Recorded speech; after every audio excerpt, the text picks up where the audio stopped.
فأعوذ بالله من الشيطان الرجيم فمن حاجك فيه من بعد ما جاءك من العلم فقل تعالوا ندعو أبناءنا وأبناءكم ونساءنا ونساءكم وأنفسنا وأنفسكم ثم نبتهل فنجعل لعنة الله على الكاذبين۔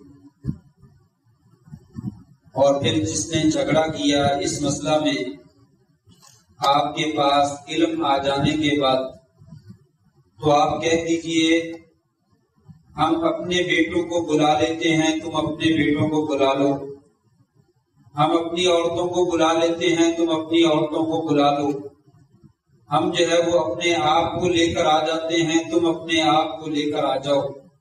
پھر ہم آپس میں ایک دوسرے پر مباہلہ کرتے ہیں، لعنت کرتے ہیں اور یہ کہتے ہیں کہ اللہ کی لعنت ہو جھوٹ بولنے والوں پر۔ نہایت عزت کے لائق سامعین محترم، بزرگوں، دوستوں، معززات، ماؤں، بہنوں اور بیٹیوں، پچھلے خطبہ جمعۃ المبارک میں سیدنا علی رضی اللہ تعالی عنہ ان کی سیرت طیبہ کے بارے میں کچھ معروضات آپ کے سامنے رکھی تھی۔ آج کا خطبہ بھی انہی کی سیرت کے بارے میں ہے اور آج ان کی خلافت کے متعلق چند معروضات آپ کے سامنے رکھنے کی کوشش کروں گا۔ پچھلے جمعہ میں جہاں پہ ہم نے بات رکھی تھی وہ فضائل علی تھے رضی اللہ تعالیٰ عنہ۔ سیدنا علی رضی اللہ تعالیٰ عنہ یہی فضیلت کافی ہے کہ وہ داماد رسول ہیں اور نبی کریم صلی اللہ علیہ وسلم کے چچا زاد بھائی ہیں اور سب سے پہلے اسلام لانے والوں میں خصوصاً بچوں میں سے وہی شامل ہیں، عشرہ مبشرہ میں سے ہیں، چوتھے خلیفہ ہیں۔ یہی فضائل اور مناقب ان کے کافی ہیں، لیکن اس کے علاوہ بھی بے شمار فضائل جو ہے وہ موجود ہیں، جن میں سے کچھ کا ذکر میں نے پچھلے جمعہ میں کیا تھا۔ ایک دو باتیں مزید بیان کر کے آگے ہم بات کو بڑھاتے ہیں۔ حضرت علی رضی اللہ تعالیٰ عنہ بذات خود یہ بات بیان فرماتے ہیں کہ نبی کریم صلی اللہ علیہ وسلم نے مجھے یہ وصیت فرمائی کہ انہ لا یبغضنی الا منافق ولا یحبنی الا مؤمن۔ میں قسم اٹھا کے کہتا ہوں کہ میں علی سے محبت کرنے والا جو ہے وہ مومن ہوگا اور میں علی سے بغض رکھنے والا آدمی جو ہے وہ منافق ہوگا۔ یہ نبی کریم صلی اللہ علیہ وسلم نے مجھے وصیت فرمائی اور مجھے حکم دیا۔ تو گویا کہ آپ کے ساتھ محبت کرنا یہ ہمارے ایمان کا حصہ ہے اور آپ سے بغض رکھنے والوں کو اپنے ایمان میں نظر ثانی کرنی چاہیے، وہ ایمان ان کا درست نہیں ہے۔ اسی طریقے سے جنگ بدر میں سب سے پہلے کافروں کے ساتھ مقابلے میں نکلنے والے 3 افراد تھے، ان میں سے ایک فرد حضرت علی رضی اللہ عنہ، عتبہ، شیبہ اور ولید۔ یہ 3 کافروں کے سرغنے انہوں نے دعوت مبارزت دی، آؤ ہمارے ساتھ مقابلہ کرو۔ 3 بندے علیحدہ علیحدہ نکلے کہ ہمارے ساتھ جو ہے وہ لڑائی کرو۔ تو ان کے لیے چند مسلمان دوسرے نکلے تو انہوں نے کہا نہیں، ہم ان سے نہیں لڑنا چاہتے، ہماری دشمنی اصل جو ہے وہ مہاجرین کے ساتھ، قریش کے ساتھ۔ تو قریش میں سے کوئی نکلے، چنانچہ حضرت حمزہ، حضرت علی اور حضرت عبیدہ رضی اللہ تعالیٰ یہ تینوں افراد نکلے اور پھر تینوں لڑائی ہوئی۔ حضرت علی نے اپنے مخالف کو ایک ہی بار مار کے جو ہے وہ ختم کر دیا اور جہنم نصیب کر دیا۔ اس کے بارے میں حضرت علی کہتے ہیں، قرآن مجید کی ایک آیت ہے، ہذان خصمان اختصموا فی ربی، یہ 2 جھگڑنے والے جو ہیں یہ اپنے رب کے بارے میں جو ہے وہ جھگڑتے ہیں۔ کہا انا اول من یجثو بین یدی الرحمن، قیامت کے دن میں پہلا شخص ہوں گا جو اللہ کے سامنے 2 زانو ہو کر بیٹھ جائے گا اور کافروں کے ساتھ جو ہے وہ جھگڑا کرے گا اور مخالفت کرے گا، جس کے بارے میں اللہ تعالیٰ نے یہ آیت نازل فرمائی، یعنی مخالفین مشرکین مکہ کے ساتھ ہمارا جھگڑا وہاں پہ بھی ہوگا۔ اللہ تبارک و تعالیٰ وہاں پہ فیصلہ کریں گے کون سچا ہے کون جھوٹا ہے۔ دنیا میں بھی ہم نے ان سے لڑائی لڑی ہے اور آخرت میں بھی ان کے مقابل ہم کھڑے ہوں گے کہ رب کے بارے میں صحیح فیصلہ کرنے والے کون لوگ تھے۔ یہ بھی حضرت علی رضی اللہ عنہ کی فضیلت میں آیت جو ہے وہ دلالت کرتی ہے۔ کہ اللہ تبارک و تعالیٰ نے قرآن مجید میں گویا کہ ان کی طرف جو ہے وہ اشارہ جو ہے وہ فرمایا۔ حضرت علی رضی اللہ تعالیٰ کے بارے میں جو روایت پچھلے جمعہ میں بات ختم کی تھی، جہاں پہ شروع کر رہا تھا، وہ روایت حدیث غدیر خم ہے۔ حدیث غدیر خم جو ہے اس کے اوپر بہت زیادہ جو ہے وہ لے کی جاتی ہے۔ حدیث غدیر خم کا سیاق و سباق کیا ہے اور اس کے موقع پر عید منائی جاتی ہے، اور اس کی وجہ سے حضرت علی رضی اللہ تعالیٰ عنہ کو خلیفہ اول ثابت کیا جاتا ہے، اور ابوبکر صدیق اور عمر فاروق اور عثمان غنی رضی اللہ عنہ کی خلافت کو جو ہے وہ زیادتی اور ظلم کے اوپر جو ہے وہ محمول کیا جاتا ہے۔ آئیے ذرا اس بات کا بھی تھوڑا سا جائزہ لیں۔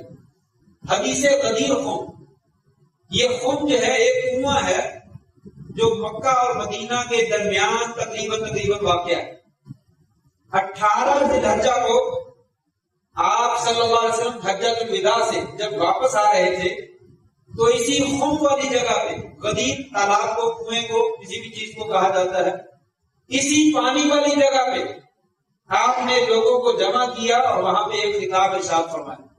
اس وقت آپ نے یہ کہا، اللہم من کنت مولاہ فعلی المولا۔ یہ حضرت علی رضی اللہ کی فضیلت کے اوپر بھی دلالت کرتی ہے، اور کچھ حضرات اس سے حضرت علی کی خلافت کو بھی ثابت کرتے ہیں کہ آپ ولی وسیع رسول اللہ صلی اللہ علیہ وسلم ہیں اور آپ ہی پہلے خلیفہ ہیں۔ آئیے ذرا اس بات کا جائزہ لیں۔ یہ مسند احمد کی روایت ہے، ترمذی وغیرہ اور ابن ماجہ وغیرہ میں بھی موجود ہے، لیکن تفصیلی قصہ جو ہے وہ ابن مسند احمد بن حنبل کے اندر جو ہے وہ موجود ہے۔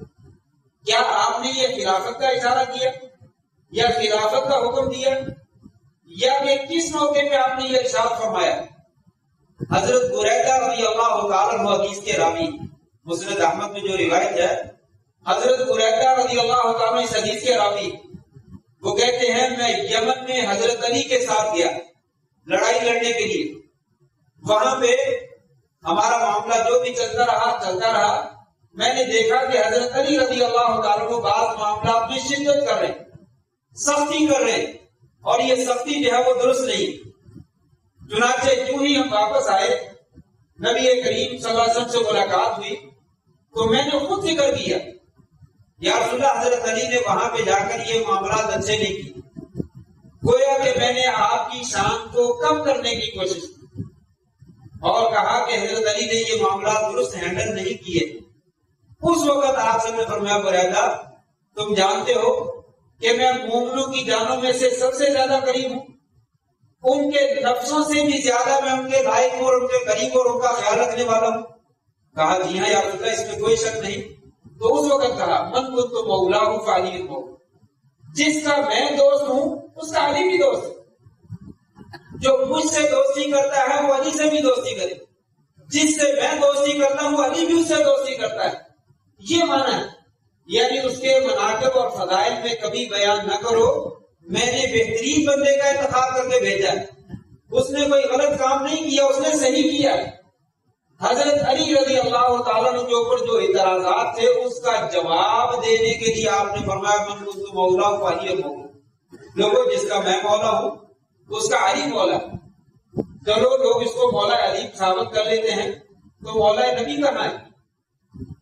نبی اکثر نے پہلے یہی کہا نا، من کنت مولا، جس کا میں مولا ہوں علی بھی اس کا مولا ہے۔ تو نبی اکثر پہلے مولا ہے، تو کم از کم نبی اکثر کو تو مولا ماننا چاہیے۔ مولا کا یہاں پہ مانا مولا نہیں ہے جس کو یعنی اللہ تعالیٰ کو بھی مولا کہا جاتا ہے، اور آقا کو بھی مولا کہا جاتا ہے، سردار کو بھی مولا کہا جاتا ہے، دوست کو بھی کہا جاتا ہے، غلام کا مالک جو ہے اس کو بھی مولا کہا جاتا ہے، حتیٰ کہ غلام کو بھی مولا کہا جاتا ہے۔ یہ عربی زبان کی وسعت ہے، ایک لفظ کے کئی معنی ہیں۔ یہاں پہ موالات، محبت اور دوستی کا معنی ہے، علی میرا مولا ہے، میں علی کا مولا ہوں، میں علی سے محبت کرتا ہوں، علی مجھ سے محبت کرتا ہے، جو علی سے محبت کرتا ہے وہ مجھ سے کرتا ہے، جو مجھ سے کرتا ہے اس کو علی سے محبت کرنی چاہیے۔ یہ آپ نے ان کے اوپر جو اعتراضات تھے اس کا جواب دیا۔ یہ روایت ہے، اس روایت کے بارے میں آپ حکم بھی سن لیجیے، شدید اختلاف ہے کہ یہ حدیث صحیح ہے یا ضعیف ہے۔ شیخ الاسلام ابن تیمیہ رحمہ اللہ اس حدیث کو ضعیف کہتے ہیں۔ حنفیہ کے ایک بہت بڑے مشہور عالم ہے علامہ زیلعی رحمہ اللہ، ان کی مشہور کتاب ہے نسل الرایا، اس کے اندر بھی وہ کہتے ہیں یہ حدیث ضعیف ہے۔ امام بخاری رحمہ اللہ نے بھی اشارہ یہی کیا ہے کہ یہ روایت زیادہ کوئی قابل اعتبار نہیں ہے، لیکن شیخ البانی رحمہ اللہ نے اس کے تمام طرق اور تمام سندیں اور تمام اسناد جو ہے وہ جمع کر کے اس کے اوپر جو ہے وہ صحیح ہونے کا حکم لگا کہ یہ صحیح ہے۔ تو یہ اس میں پہلی بات تو یہ کہ اختلاف ہے کہ یہ حدیث صحیح بھی ہے یا صحیح ہے۔ فرض کر لیں یہ صحیح ہے تو اس کے معنی میں کوئی اختلاف نہیں ہے، یہاں خلافت کی کوئی بات ہی نہیں ہے۔ آپ نے اس جگہ پہ خطبہ دیا اور لوگوں کے ذہنوں میں جو اشکال تھے، حضرت علی رضی اللہ عنہ کے اوپر اعتراضات تھے، اس کا آپ نے جواب دیا۔ لوگوں حضرت علی کے بارے میں اپنے ذہن میں کوئی بات چیت نہ رکھو، جو مجھ سے محبت کرتا ہے وہ علی سے بھی محبت کرے، لہذا ان کے بارے میں اپنے دلوں میں ذرہ برابر بھی خیال نہ کرو۔ یہ آپ نے حضرت علی رضی اللہ عنہ کی منقبت بیان کی ہے، اس میں خلافت یا ولایت کا کوئی سرے سے ذکر ہی نہیں۔ اگر مولا کا معنی ولی ہونا ہوتا ہے اور وسیع ہونا ہوتا ہے اور خلافت ہونا ہوتا ہے تو صحیح بخاری کی روایت ہے، حضرت زید بن ثابت رضی اللہ تعالیٰ جو آپ کے منہ بولے بیٹے تھے، آپ نے ان سے بھی کہا انت اخونا و مولانا، اے زید تم ہمارے بھائی بھی ہو، تم ہمارے مولا بھی ہو۔ کوئی مولا زید کا نام نہیں لیتا، مولا علی کا نام تو سب لیتے ہیں، مولا زید کا کوئی نام نہیں لیتا۔ صحیح بخاری کی روایت ہے، 100% صحیح ہے۔ تو یہ حضرت زید کو بھی آپ نے یہی لفظ ارشاد فرمائے، تو لہذا یہ دوست کے معنی میں ہے، ولایت کے معنی میں ہے، محبت کے معنی میں ہے، موالات کے معنی میں ہے کہ آپس میں ہمارا گہرا تعلق ہے۔ جیسا کہ دوسری روایت میں آپ نے پڑھا وہ منی وانا منہ، لوگوں علی سے نفرت نہ کرو، علی سے محبت کرو، وہ مجھ سے ہے اور میں اس سے ہوں۔ یہاں سے بھی بہت سے لوگ کہتے ہیں کہ آپ سب کا تعلق جو ہے وہ علی کے ساتھ ہے، لہذا خلافت اور ولایت آپ کا، ایسا نہیں ہے۔ وہ منی وانا منہ، اس کا کیا مطلب ہے؟ علی میرے جسم کا ٹکڑا ہے، ایسا نہیں۔ وہ منی وانا منہ، علی کا میرے ساتھ گہرا تعلق ہے، میرا علی کے ساتھ گہرا تعلق ہے۔ جو ایمان، جو نظریہ، جو مشن، جو دین میں لے کر آیا ہوں، علی بھی اسی مشن کے اوپر ہے، وہی عقیدہ علی کا ہے، انہی باتوں کو علی بھی تسلیم کرتے ہیں۔ لوگوں جو ہم کام کر رہے ہیں وہی کام تم بھی کرو، سیم یہی لفظ۔ آپ کو یاد ہوگا میں نے کئی پچھلے خطبات میں ذکر کیا تھا، ایک صحابی تھے جلیبیب، جن کی شکل و صورت کو اچھی نہیں تھی، ان کو کوئی رشتہ نہیں دیتا تھا، تو ایک انصار کے گھر میں آپ نے بھیجا جاؤ جلیبیب رشتہ مانگو، وہ رشتہ مانگا، لمبا قصہ ہے، شادی کروا دیا آپ نے۔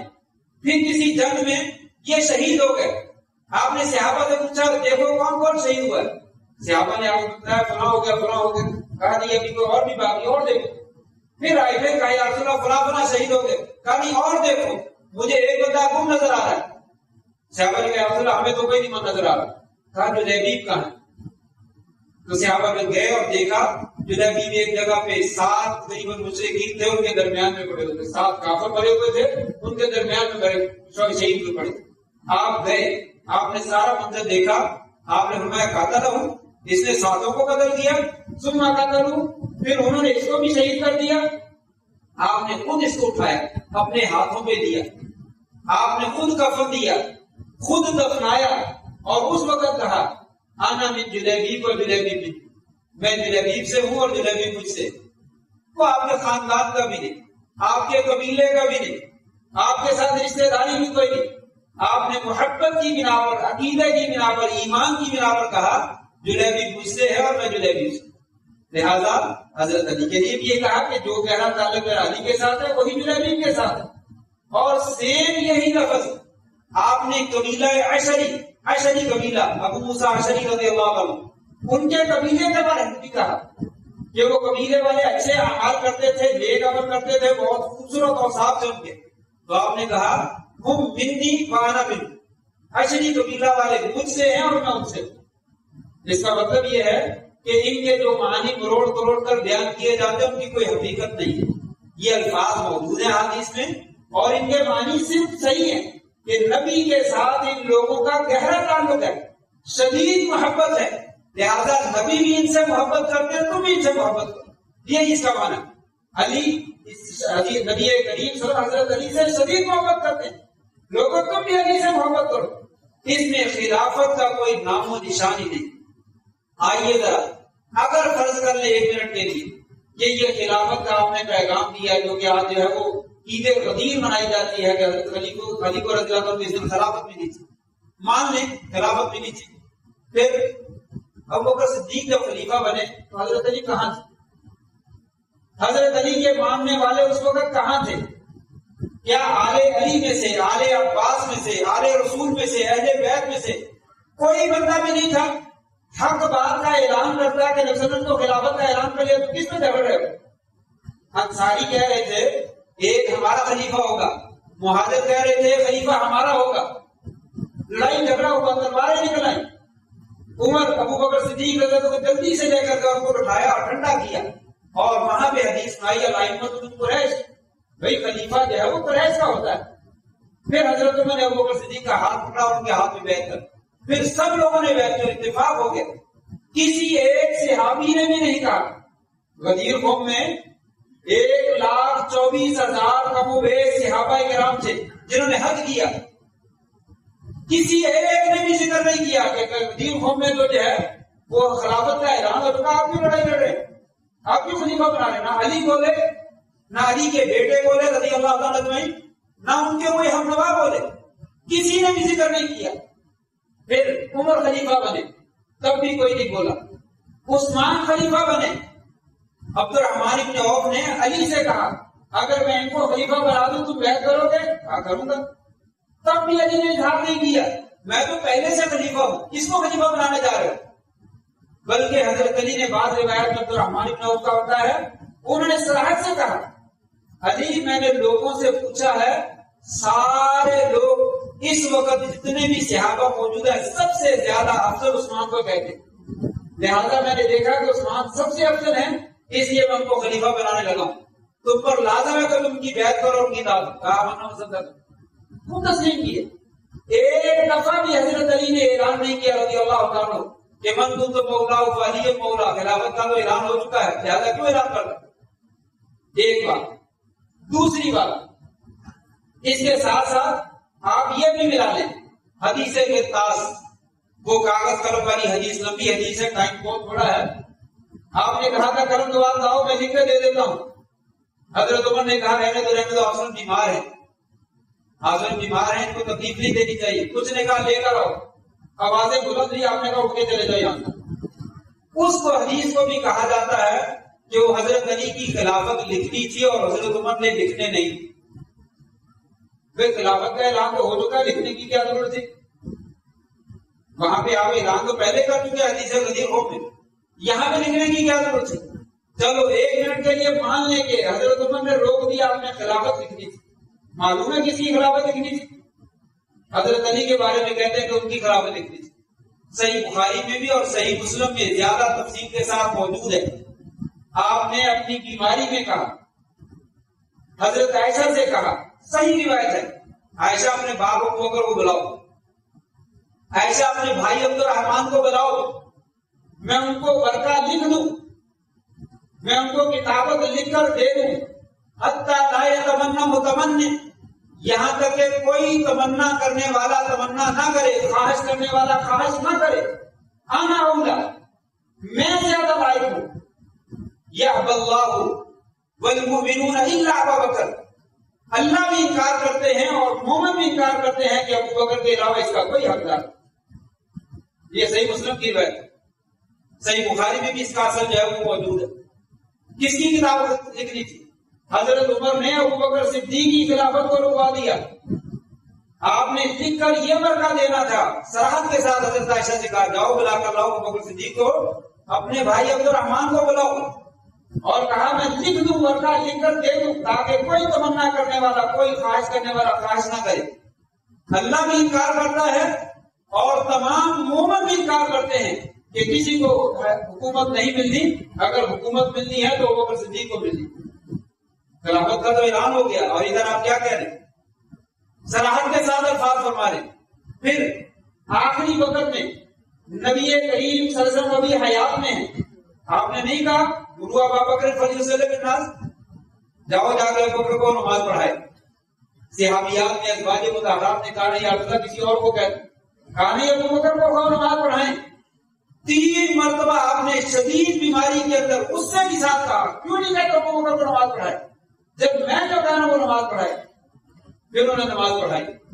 پھر 1 ہفتہ آپ پورا بیمار رہے, کسی صحابی کو ضرورت نہیں ہوئی آگے بڑھ کر مسلے پہ کھڑے ہوئے. ابو بکر صدیق کھڑے ہوتے, وہ نماز پڑھاتے رہے. یہ بھی آپ کی خلافت کی طرف اشارہ تھا کہ میرے بعد ابو بکر صدیق نے مسلح سنبھالنا ہے, اس نے خلیفہ بننا ہے, اس نے اپنے وقت بننا ہے. کہاں منگو تو مولا ولی مولا خلافت. اس سے بھی بڑی بات, اس سے بھی بڑی بات, یہ بھی صحیح بخاری کا واقعہ اور صحیح مسلم کا واقعہ ہے. حضرت عباس رضی اللہ عنہ 3 دن پہلے نبی صلی اللہ علیہ وسلم کی وفات سے 3 دن پہلے حضرت عباس علی کے پاس ہے. کہنے لگے علی, کہا کیا بات ہے؟ کہنے لگا چلو نبی صلی اللہ علیہ وسلم کے پاس چلو. کہتے کیا کرنا ہے؟ کہا میں نے نبی صلی اللہ علیہ وسلم کی حالت دیکھی ہے, آپ 3 دن سے زیادہ مجھے نہیں لگتا آپ زندہ رہیں گے, آپ نے بہت وجہ. کیونکہ عبد المطلب کے خاندان کے افراد کی وفات کے وقت میں ان کے چہروں کو پہچانتا ہوں, ان کے چہروں پہ کیفیت واضح ہو جاتی ہے. مجھے یقین ہے کہ آپ نے 3 دن تک جو ہے وہ زندہ رہنا, 3 دن کے اندر اندر فوت ہو جانا. تو جلدی چلے جا کے نبی کریم سے پوچھ لیں کہ یہ معاملہ یعنی حکومت کا یہ کس کے پاس ہے. اگر وہ ہمارے بارے میں کہہ دیں گے تو بات واضح ہو جائے گی.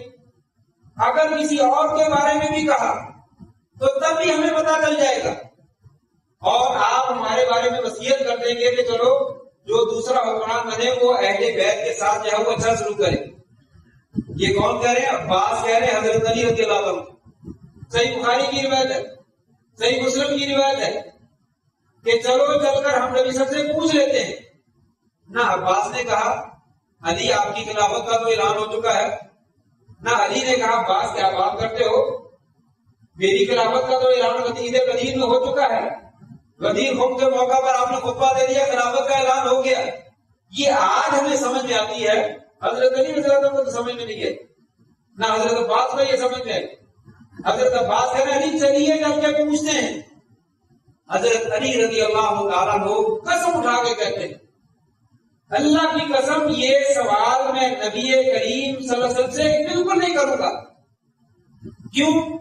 اس لیے کہ اگر آپ نے ہمیں یہ حکومت نہ دی, اللہ کی قسم لوگ ہم کو بعد میں پھر کبھی نہیں دیں گے. اگر آپ نے یہ حکومت اب ہمیں نہ دی, خلافت اب نہ دی, بعد میں لوگوں نے ہمیں بالکل نہیں دینی. اس لیے میں اس مسئلے میں آپ کے ساتھ جانے کے لیے بالکل رضا ہوں.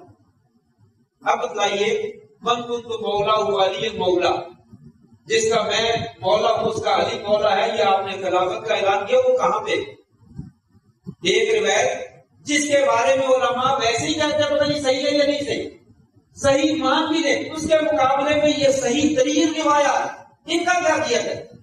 نہ حضرت علی اظہار کرتے ہیں, نہ حضرت عباس اظہار کرتے ہیں, نہ کوئی اور صحابی اس کا ذکر کرتا ہے. 1,24,000 صحابوں میں صحابہ کوئی بھی ذکر نہیں کرتا, کوئی بھی ذکر نہیں کرتا کہ یہ خلافت کا اعلان ہے. تو یہ خلافت نہیں, خلافت ابوبکر صدیق کی تھی, اس کو علی رضی اللہ عنہ نے خوشی سے قبول کیا, کسی قسم کا کوئی اعتراض نہیں کیا, بلکہ واضح طور پر کہا ابوبکر آپ کے فضل کا میں پوتر ہوں, آپ کی برابری کرنے والا کوئی نہیں ہے. محمد بن حنفیہ حضرت علی حضرت کے بیٹے ہیں, وہ محمد جو ہے وہ اپنے باپ سے خود سوال کرتے ہیں. یہ بھی صحیح بخاری کی روایت. ابا جان مجھے یہ بتاؤ نبی کریم صلی اللہ علیہ وسلم کے بعد سب سے افضل انسان کون ہے؟ کہا ابوبکر. کہا پھر کون ہے؟ کہا عمر. حضرت محمد بن حنفیہ کہتے ہیں کہ میرے دل میں خیال پیدا ہوا کہ کہیں آپ تیسرے بندے کا نام عثمان نہ لے دیں, تو میں نے جلدی سے کہا ثم انت, اے بجان پھر اس کے بعد آپ کا نمبر ہے؟ کہا نہیں, میں تو عام لوگوں میں سے ایک آدمی, میں تو عام لوگوں میں سے ایک آدمی. یہ صحیح بخاری کی روایت.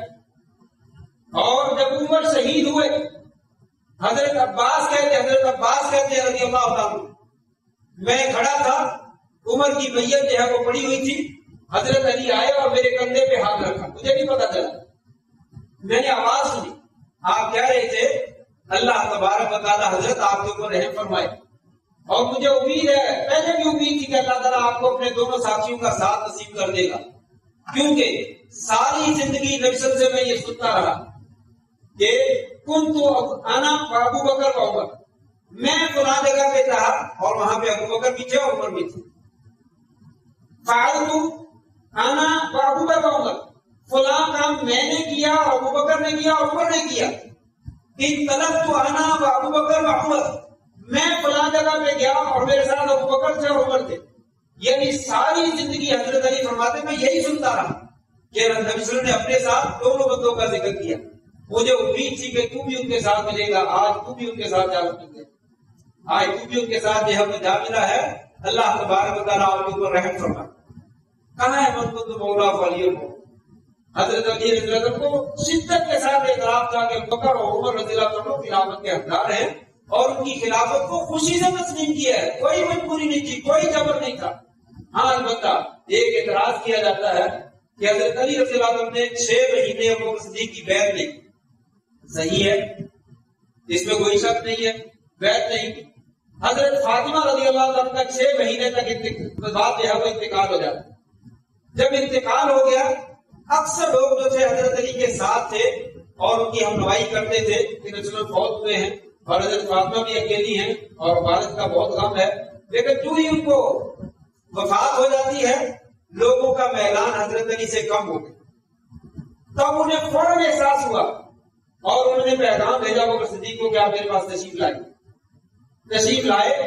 اس وقت انہوں نے کہا خلیفۃ المسلمین مجھے آپ کے فضل کا پورا اعتراف، آپ کہیں زیادہ ہم سے افضل ہیں، آپ کی برابری کرنے والا کوئی نہیں ہے، آپ سب سے افضل ہیں. لیکن آپ نے اور عمر نے جا کر وہاں پہ سقیفہ بنی سعدہ میں جو خلافت کے بارے میں میٹنگ کی تھی اس میں ہمیں شریک نہیں کیا. اس کا مجھے دکھ، ہم نسل کے رشتہ دار ہیں، قرابت دار ہیں، جس کی وجہ سے ہمیں شدت سے احساس ہے کہ ہمارا بھی حق تھا، وہاں پہ ہم بھی شریک ہوتے. تو ابو بکر صدیق رضی اللہ عنہ رونے لگے، کہنے لگے میں اپنے خاندان سے کہیں زیادہ بڑھ کر نبی کریم صلی اللہ علیہ وسلم کے خاندان سے صلہ رحمی کرنے کو زیادہ حق سمجھتا ہوں، لہٰذا میں ان کے ساتھ پہلے بھی صلہ رحمی کرتا ہوں، اب بھی کرتا ہوں. چنانچہ حضرت علی نے ان کی بات سن کر فوراً کہا کہ زور کی نماز کے بعد میں لوگ پڑھیں گے تو میں آؤں. نماز ہوئی اور زور کی نماز پر فوراً سب کے سامنے بیٹھ کر یہ ایک مسئلہ کہ حضرت علی اس مشورے میں اس میٹنگ میں شریک نہ ہو سکے جلدی کی وجہ سے. اس موقع پہ موجود تھے اوپر حضرت ابو صدیق کو لے کر جلدی سے چلے گئے، لڑائی ہونے کا خدشہ تھا تو حضرت علی شریک نہ ہوئے. اسی وجہ سے وہ اپنے دل میں دکھ لے کر بیٹھ گئے کہ مجھے شریک نہیں کی.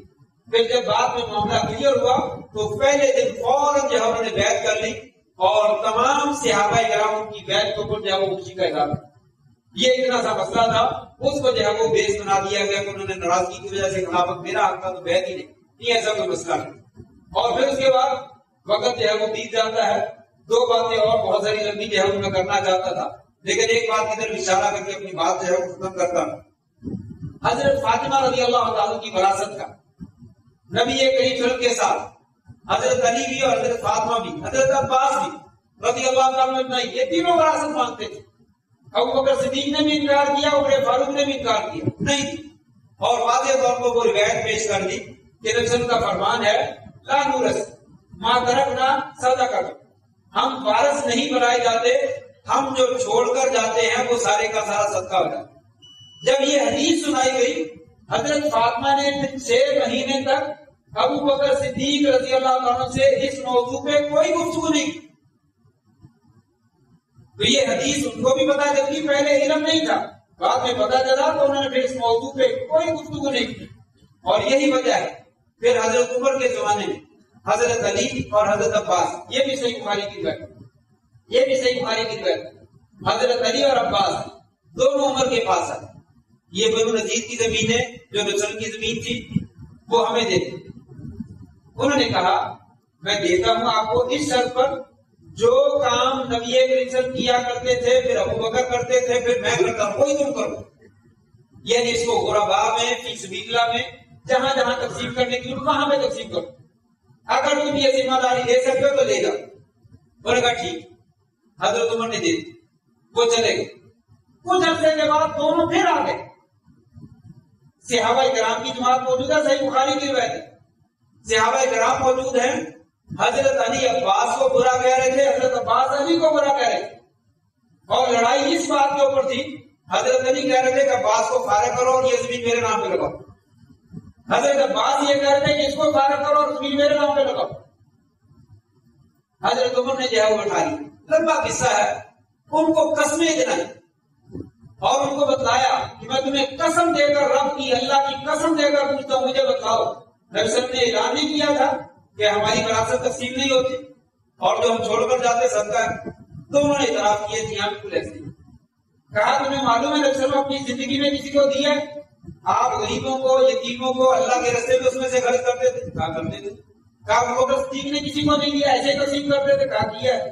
کہا پھر میں نے تمہیں اسی شرط پہ دی تھی؟ کہا بالکل ایسے ہی۔ کہا اب بھی اسی شرط پہ لے جانا چاہتے لے جاؤ، اگر تم لڑائی کرتے تو واپس کرو۔ چنانچہ ان سے جو ہے وہ زمینیں پھر دوبارہ واپس لے لی اور اسی طریقے سے معاملات جو ہے اس کو فی سبیل اللہ تقسیم کرتے۔ پھر مزے کی بات یہ ہے، یہ وراثت اگر وراثت تھی، حضرت عثمان نے بھی نہیں، حضرت علی خلیفہ بنے، حضرت علی خلیفہ بنے، آل علی بھی موجود ہیں، آل عباس بھی موجود ہیں، حضرت علی نے یہ زمینیں وراثت میں تقسیم نہیں کی، چلو ابو بکر صدیق نے تو زیادتی کر لی، نعوذ باللہ من ذالک، استغفر اللہ، حضرت عمر نے بھی نعوذ باللہ من ذالک مان لیجیے زیادتی کر دی، حضرت عثمان نے بھی نعوذ باللہ من ذالک زیادتی کر دی، حضرت علی خود خلیفہ بنے، خود خلیفہ بنے، زمینیں قبضے میں آ گئی، لیکن نہ حضرت فاطمہ کی اولاد کو کوئی حصہ دیا، نہ اپنے لیے کوئی حصہ نکالا، نہ حضرت عباس کے بیٹوں کے لیے کوئی حصہ نکالا، جتنے بھی آپ کے اہل بیت تھے کسی کے لیے کوئی حصہ نکالا۔ اس کا جواب جو ہے وہ کسی کے پاس موجود نہیں ہے کہ حضرت علی رضی اللہ عنہ نے کیوں تقسیم نہیں کی ہے، اگر یہ وراثت کی زمین تھی آپ کی تو یہ زمین تقسیم کیوں نہیں کی؟ تو یہ مسئلہ یہی تھا کہ وہ سمجھتے تھے کہ وراثت تقسیم ہونی ہے لیکن وہ تقسیم نہیں ہونی تھی، صحابہ کرام نے انکار کیا، اور پھر بعد میں حضرت علی نے بھی تسلیم کی، حضرت عباس نے بھی تسلیم کیا رضی اللہ عنہ نے۔ تو یہ معاملات سے تاریخ میں چیزیں موجود ہیں، جب انسان پھر واقعہ گھر میں موجود ہوتا ہے نا، اس کو پتا چلتا ہے گھر میں کیا ہو رہا ہے۔ 5 لوگ بیٹھے باتیں کرتے، وہ دیکھو جی وہ بھائی دور لڑ رہے، پہلے بات تو سنو، جا کر لڑے کس چیز سے، ان کے درمیان معاملہ کیا ہوا ہے، مسئلہ کیا ہے۔ جب ساری بات انسان کو سنتا ہے تو پھر حقیقت کا جو ہے وہ پتا چلتا ہے۔ تو بہرحال ان کے درمیان کوئی دینی کوئی عداوت نہیں تھی کسی قسم کی، دنیاوی طور پہ انسان ہونے کے ناحیے سے تھوڑا بہت مسئلہ جو ہے وہ ہو جاتا ہے۔ یہ میں نے بات پچھلے جمعات میں بھی کی تھی، ان کی نیکیوں کے مقابلے میں ان کی کوئی حیثیت نہیں، ان کی نیکیوں کے مقابلے میں ان کی کوئی حیثیت نہیں۔ حضرت علی رضی اللہ عنہ صرف علم کے لیے بتلانا چاہتا ہوں، ہمارے دل میں ذرہ برابر کسی کی تنقید نہیں۔ یہ لوگ تو حضرت ابوبکر صدیق کے کمیاں کوتاہیاں نکالتے ہیں، حضرت عائشہ کی کمیاں کوتاہیاں نکالتے ہیں، حضرت علی رضی اللہ عنہ، یہ بھی صحیح بخاری کا واقعہ، حضرت علی اور حضرت فاطمہ سوئے ہوئے تھے، نبی صلی اللہ علیہ وسلم آئے، جگایا، اٹھو نماز پڑھو، چلے گئے نہیں اٹھے، دوبارہ آئے، پھر آپ نے اٹھایا، کہا اٹھو نماز پڑھو، حضرت علی اٹھ کر بیٹھ گئے، آنکھیں ملنے لگے اور کہنے لگے یا رسول اللہ ہماری جانیں اللہ کے ہاتھ میں، اگر اللہ نے قسمت میں لکھا ہوا تو پڑھ لیں گے۔ آپ سب پیچھے مڑے اور یہ آیت پڑھ رہے تھے، وقار انسان اکثر شہید زیادہ، انسان جو ہے سب سے زیادہ جھگڑنے والا، یہ بھی بات ہے۔ اس بات کو اچھال اچھال کے بیان کرنے کا کیا مقصد ہے؟ ہمارا یہ موقف نہیں۔ صحابہ کرام کی نبی کریم کے ساتھ آپس میں، اپنی بیویوں کے ساتھ، اپنے دوست صحابہ کے ساتھ چھوٹی موٹی باتیں ہوتی رہتی تھی، لیکن اللہ تعالیٰ نے جو ان کو عظیم مقام دیا تھا اس کے مقابلے میں ان باتوں کی کوئی حیثیت نہیں ہے، لہذا علم کے طور پر ان کو بیان کرنا چاہیے، لیکن کسی کی تنقید کے لیے ان کو بیان کرنا جو ہے وہ جائز نہیں ہے۔ صحابہ کرام عشرہ مبشرہ میں سے ہیں، جن کے میں نے ذکر کیے، چاروں خلفاء جنتی ہیں، اور چاروں خلفاء ان کی نیکیاں بہت زیادہ ہیں، ساری دنیا ایک طرف ہو جائے، امت محمدیہ چاروں خلفاء کا مقابلہ نہیں کر سکتی، بلکہ حضرت علی کی شان کو نہیں پہنچ سکتی، سارے مل کر حضرت علی کی شان کو پہنچنا چاہے تو نہیں پہنچ سکتے۔ ہمارا یہ ایمان ہے، علی کے ساتھ محبت کرنے والا وہی جنت میں جائے گا، علی کے ساتھ دشمنی رکھنے والا وہ جہنم میں جائے گا، وہ منافق ہے۔ اور یہ تمام صحابہ کرام کا جو ہے وہ مقام ہے، خلفائے اربعہ کا جو ہے وہ مقام ہے۔